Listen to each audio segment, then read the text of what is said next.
नमस्कार, मैं हूं आलोक जोशी और आप देख रहे हैं बिज अड्डा। और बिज अड्डा में आज बात है देश की इकोनॉमी की। खबर खराब आने वाली है इसका तो अंदेशा था, लेकिन कितनी खराब आएगी ये सोच रहे थे। खराब का मतलब है जीडीपी के आंकड़े आने वाले थे और जीडीपी के आंकड़े आज शाम को आ गए हैं। इससे पहले ही अंदेशा था लोगों को कि, और ये आप पिछले दिनों में देख रहे होंगे तमाम रेटिंग एजेंसी, और ये वो कह रहे हैं कि साहब जो अनुमान है भारत का इस साल की ग्रोथ का वो नहीं हासिल होगा, उससे कम पे हो जाएगा।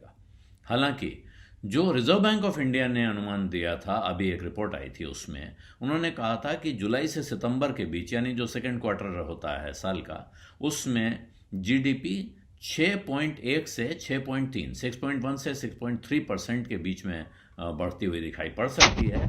और जो आज आंकड़ा आया है मिनिस्ट्री ऑफ स्टैटिस्टिक्स की तरफ से, वहाँ से आंकड़ा 6.3% का आया है।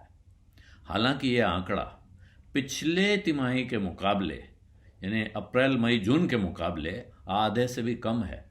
उस तिमाही में भारत की जीडीपी में या भारत की अर्थव्यवस्था में 13.5% की तेजी आई थी।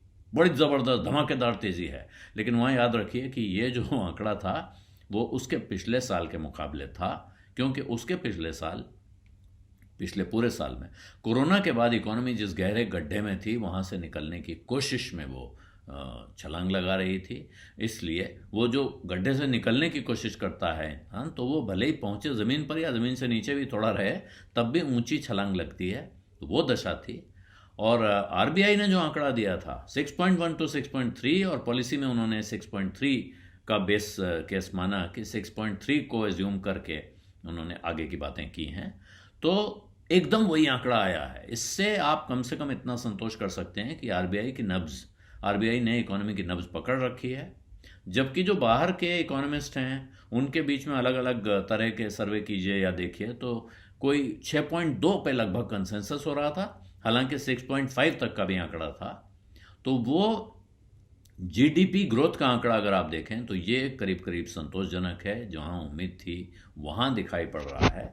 इसको लेके बहुत ज़्यादा चिंता नहीं हो सकती है। लेकिन एक और आंकड़ा है जो आजकल देखा जाता है, जिसको कहते हैं जीवीए या ग्रॉस वैल्यू एडेड, यानी कुल मिला के कितना वैल्यू एडिशन हुआ है इस तिमाही में इकोनॉमी में। यानी जितनी चीज़ें कच्चे माल के तौर पे आई या बनवाई गई, उनमें इस 3 महीने के काम में कितनी आपने वैल्यू ऐड कर ली।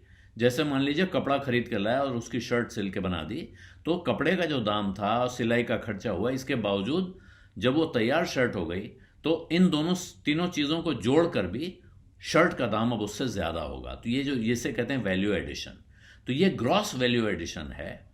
इसमें भी उम्मीद थी कि ये 6.3% आना चाहिए, लेकिन जो आंकड़ा आया है वो आया है 5.6%, यानी ये काफ़ी उम्मीद से नीचे है। और जो नीचे है यहाँ ये कुछ कमज़ोरी दिखा रहा है। और जो बढ़त है, यानी जहाँ पे आया 5.6 पे, उसमें भी बहुत बड़ी हिस्सेदारी है ट्रेडिंग की, होटल, ट्रांसपोर्ट, कम्युनिकेशन और ब्रॉडकास्टिंग से जुड़ी सर्विसेज की। इनमें आया है 14.7% का उछाल।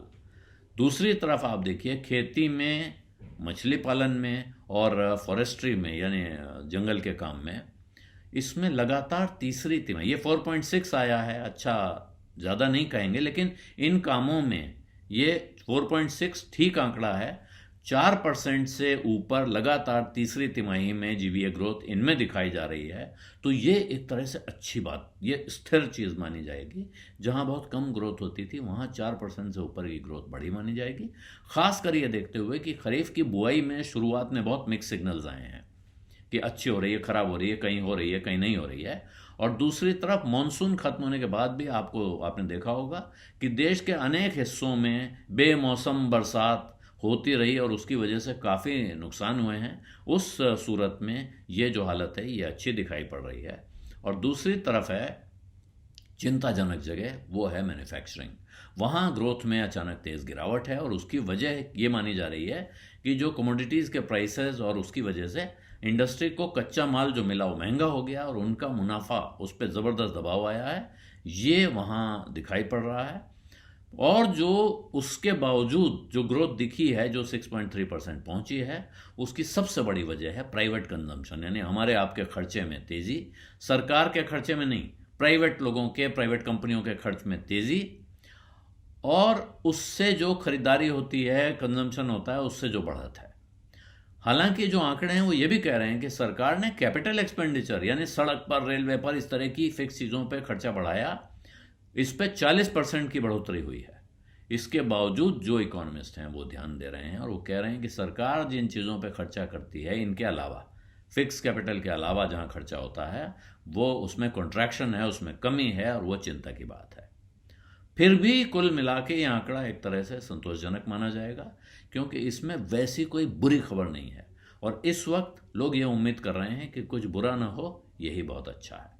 और इसका रिफ्लेक्शन कल बाजार में दिखाई पड़ेगा कि बाजार इसको कैसे ले रहा है, इन आंकड़ों को, इनके बारे में कुछ सोचता भी है कि नहीं सोचता है। और एक चीज़ और वो जो देखेंगे वो है अमेरिका के की पॉलिसी, वहाँ से क्या निकलता है। अब नज़र लोगों की, बहुत सारे लोगों की वहाँ लगी हुई है। बिज़ अड्डा में आज इतना ही। अब इजाज़त दीजिए। धन्यवाद। नमस्कार।